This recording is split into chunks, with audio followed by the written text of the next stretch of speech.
اعوذ باللہ من الشیطان الرجیم بسم اللہ الرحمن الرحیم نمبر 2 سورۃ بقرہ سیقول السفہاء اب کہیں گے من الناس ما ولاہم یعنی عن قریب کہیں گے بیوقوف لوگ کس چیز نے پیر دیا ان کو عن قبلتہم التی کانوا علیہا ان کے اس قبلہ سے جس پر وہ تھے قل کہہ دیجئے للہ المشرق والمغرب اللہ کے لیے ہے مشرق اور مغرب یہدی من یشاء وہ ہدایت دیتا ہے جس کو چاہتا ہے الی صراط مستقیم سیدھے راستہ کی طرف۔ اب اس آیت میں تحویل قبلہ پر بیوقوف کا اعتراض اور ان کا جواب۔ تفسیر در منصور صفحہ نمبر 141 جلد نمبر 1 میں بحوالہ ترمذی و نسائی وغیرہ حضرت برہ رضی اللہ تعالیٰ عنہ سے نقل کیا ہے کہ جناب رسول اللہ صلی اللہ علیہ وسلم نے مدینہ منور تشریف لانے کے بعد 16 یا 17 مہینے بیت المقدس کی طرف نماز پڑھی، اور آپ کا دل چاہتا تھا، یعنی آپ صلی اللہ علیہ وسلم کا دل چاہتا تھا کہ کعبہ شریف کی طرف نماز پڑھے۔ آپ آسمان کی طرف منہ اٹھاتے تھے اور وحی کا انتظار کرتے تھے کہ کعبہ شریف کی طرف نماز پڑھنے کا حکم ہو جائے۔ اللہ تبارک و تعالی نے آیات قد نری تقلب وجہک فی السماء نازل فرمائی اور کعبہ شریف کی طرف نماز میں رخ کرنے کا حکم فرما دیا۔ اس پر بیوقوفوں نے یعنی یہودیوں نے یہ کہنا شروع کیا، یعنی اعتراضات شروع کیا کہ کس چیز نے اس قبلہ سے ان کا رخ پھیر دیا جس پر وہ تھے، یعنی بیت المقدس کی طرف رخ کرنا چھوڑ کر کعبہ شریف کی طرف رخ کرنا کیوں شروع کیا۔ اللہ تبارک و تعالیٰ نے اس کے جواب میں قل للہ المشرق والمغرب یہدی من یشاء الی صراط مستقیم نازل فرمائی۔ یہ آیت ان معترضینوں یعنی یہودیوں نے اعتراض کیا، اس کا جواب ہے۔ یہ آیت اللہ تبارک و تعالیٰ نے نازل فرمائی۔ تفسیر در منصور صفحہ نمبر 142 میں حضرت ابن عباس رضی اللہ تعالیٰ عنہ سے یہ بھی نقل کیا ہے کہ سب سے پہلے جو حکم قرآنی منسوخ ہوا وہ قبلہ کی منسوخیت تھی۔ نبی علیہ السلام مدینہ منور تشریف لائے تو بیت المقدس کی طرف نماز پڑھتے تھے جو یہود کا قبلہ تھا۔ 17 مہینے تک آپ صلی اللہ علیہ وسلم نے اس طرف نماز پڑھی تاکہ یہود ایمان لے آئے اور آپ کا اتباع کرے۔ پھر اللہ تبارک و تعالیٰ نے آیت وَلِلَّهِ الْمَشْرِقُ وَالْمَغْرِبُ فَأَيْنَمَا تُوَلُّوا فَثَمَّ وَجْهُ اللَّهِ إِنَّ اللَّهَ وَاسِعٌ عَلِيمٌ اور دوسری آیت قَدْ نَرَى تَقَلُّبَ وَجْهِكَ فِي السَّمَاءِ نازل فرمائی۔ جب کعبہ شریف کو قبلہ مقرر کر دیا گیا تو یہودیوں نے باتیں بنانا اور اعتراض کرنا شروع کیا اور کہنے لگے کہ حضرت محمد صلی اللہ علیہ وسلم اور ان کے اصحاب کو کس چیز نے اس قبلہ سے پھیر دیا جس کی طرف اب تک نماز پڑھتے رہے۔ اللہ تبارک و تعالیٰ کی طرف سے ارشاد ہوا، اے نبی آپ فرما دے اللہ ہی کے لیے مشرق و مغرب ہے، اسے اختیار ہے اپنے عبادت کرنے والوں کو جس طرف چاہے نماز پڑھنے کا حکم دے دے۔ کس کو اللہ تبارک و تعالیٰ پر اعتراض کرنے کا کیا حق ہے؟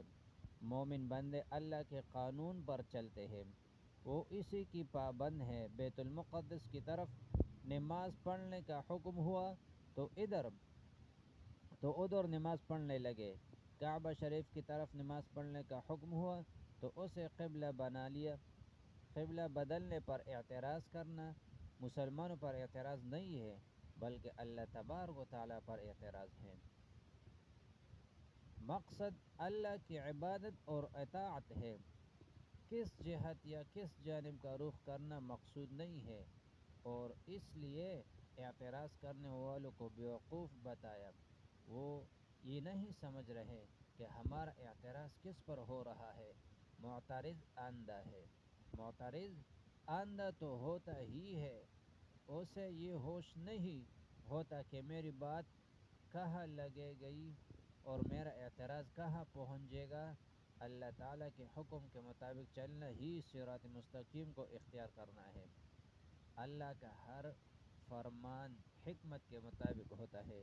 اس نے اپنی حکمت کے موافق بیت المقدس کو قبلہ قرار دیا، پھر حکمت ہی کے مطابق اپنے بندوں کا رخ قبلہ شریف کی طرف پھیر دیا۔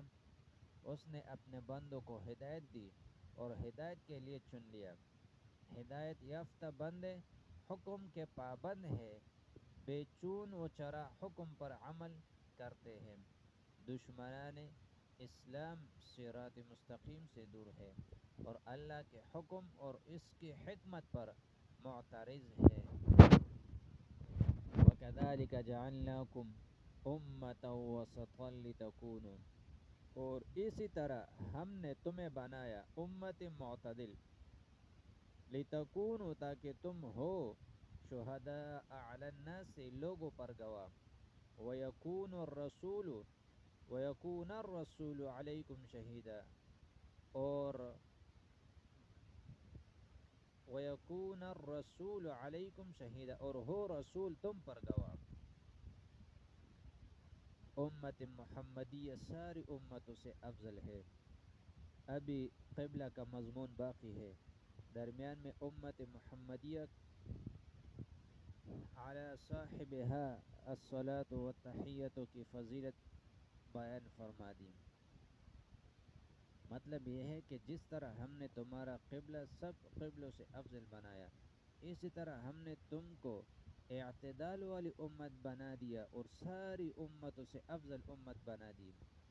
اس امت کی افضلیت کا ظہور میدان حشر میں اس طرح سے ہوگا کہ یہ امت تمام امتوں کے بارے میں گواہی دے گی، اور رسول صلی اللہ علیہ وسلم اپنی امت کے بارے میں گواہی دے گے کہ ہاں میری امت عدل ہے، ثقہ ہے، اس کو گواہی معتبر ہے۔ دوسری امتوں کے مقابلے میں اس امت کی گواہی اور اس پر فیصلے۔ حضرت ابو سعید خدری رضی اللہ تعالیٰ عنہ سے روایت ہے کہ رسول اللہ صلی اللہ علیہ وسلم نے ارشاد فرمایا کہ قیامت کے روز حضرت نوح علیہ السلام کو لایا جائے گا اور ان سے سوال ہوگا کہ تم نے تبلیغ کی؟ وہ عرض کریں گے کہ یا رب میں نے واقعتاً تبلیغ کی تھی۔ ان کی امت سے سوال ہوگا کہ بولو، انہوں نے تم کو احکام پہنچائے؟ وہ کہیں گے نہیں، ہمارے پاس تو کوئی نذیر یعنی ڈرانے والا نہیں آیا۔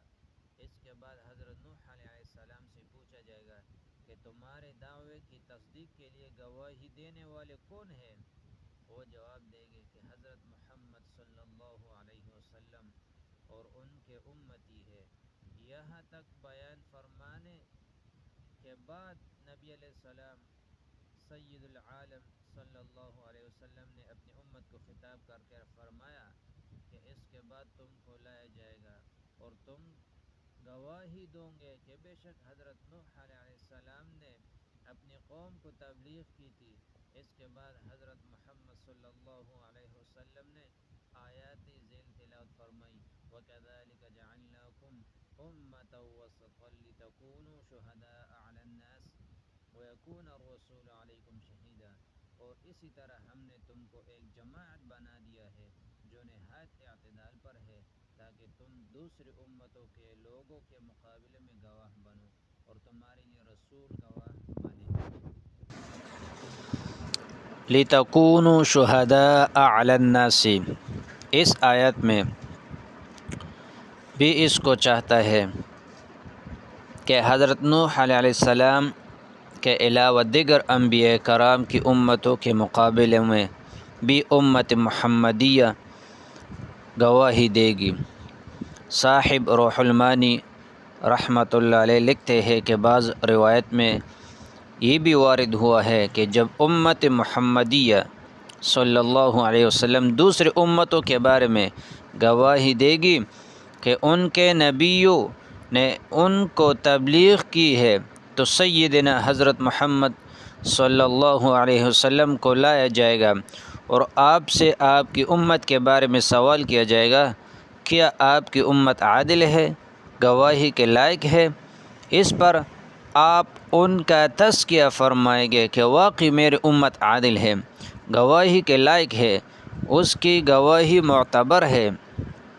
بے شک اس امت کا بڑا مرتبہ ہے اور بڑی فضیلت ہے، جس کا میدان حشر میں تمام اولین و آخرین کے سامنے ظہور ہوگا۔ یہ امت خیر الامم ہے، اس کو افضل الانبیاء کی امت ہونے کا شرف حاصل ہے، اور اس کو اللہ تعالیٰ نے سب کتابوں میں سے افضل کتاب عطا فرمائی، جو اللہ کی کتاب ہی نہیں اللہ کا کلام بھی ہے، جو چھوٹے بچوں تک کے سینوں میں محفوظ ہے اور صغیر و کبیر سب کے ورد زباں ہے۔ اللہ تعالیٰ نے اس امت کو تمام بنی آدم سے منتخب فرمایا۔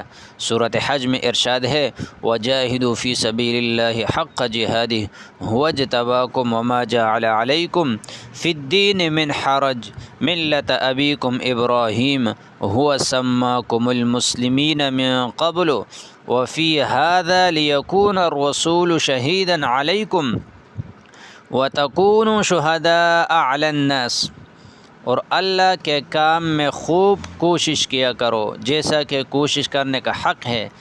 اس نے تم کو منتخب فرمایا اور تم پر دین میں کس قسم کی تنگی نہیں کی، تم اپنے باپ ابراہیم کے ملت پر قائم رہو۔ اللہ نے تمہارا لقب مسلمان رکھا پہلے بھی اور اس قرآن میں بھی، تاکہ تمہارے لیے رسول گواہ ہو اور تم لوگوں کے مقابلے میں گواہ بنو۔ امت محمدیہ کا اعتدال اور لفظ وسطاً کی تشریح۔ وسطاً امتا وسطا لتکونوا، لفظ وسطاً کی تشریح۔ امت محمدیہ کی تعریف میں امتا وسطاً فرمایا، یا لفظ وسط کا معنی بہترین بھی کیا گیا ہے اور عدول بھی کیا گیا ہے۔ عدول عدل کی جمع ہے۔ عدل اس کو کہتے ہیں جو ثقہ ہو، جو ثقہ ہو اور اس کو گواہی معتبر ہو اور صاف عالیہ سے متصف ہو، خیر کی جمع، خیر کی صفات کو جامع ہو، برائیوں سے دور ہو، اور بعض حضرات نے اس کا معنی معتدل بھی کیا ہے، یعنی یہ امت ہر اعتبار سے اعتدال پر ہے، اس کے اخلاق اور اعمال سب میں اعتدال ہے، افراتفری سے بری ہے، نہ عبادات سے غفلت ہے، نہ راہبوں کی طرح دنیا کو چھوڑ کر پہاڑوں میں رہنا ہے، ساری رات نماز پڑھنے کی اجازت نہیں دی گئی، نفس اور بیوی اور مہمان کے حقوق کی ادائیگی کی تعلیم دی گئی، روزانہ روزہ رکھنے سے منع فرمایا گیا، نہ فضول خرچی ہے نہ بخل، بلکہ درمیانی راہ ہے جس کا نام جود ہے، اسی طرح نہ بزدلی نہ ضرورت سے زیادہ بہادری جس سے لوگوں پر ظلم ہو جائے، بلکہ ان کے درمیان شجاعت ہے، ظالم بھی نہیں ہے اور مظلوم رہنے کو بھی تیار نہیں ہے، نہ عورتوں کو سردار بنایا گیا، نہ ان کی مظلومیت روا رکھی ہے، نہ ہر فعل حلال قرار دیا گیا، نہ ہر چیز کا کھانا جائز کیا گیا، بلکہ حلال حرام کی تفصیلات بتائی گئی، ضرر دینے والی اور خبیث چیزوں